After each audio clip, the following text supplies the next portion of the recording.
Hello friends, my name is Adarsh Pandey and welcome back to your own channel techaadarsh.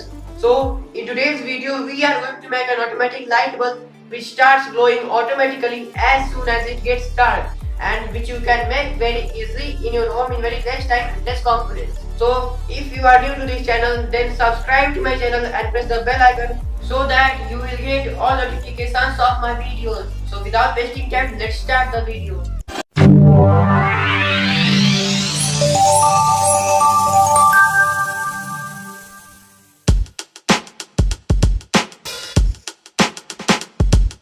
So to make this we need a BT136 transistor and a 220 kilo ohm resistor and a LDR, means light dependent resistor.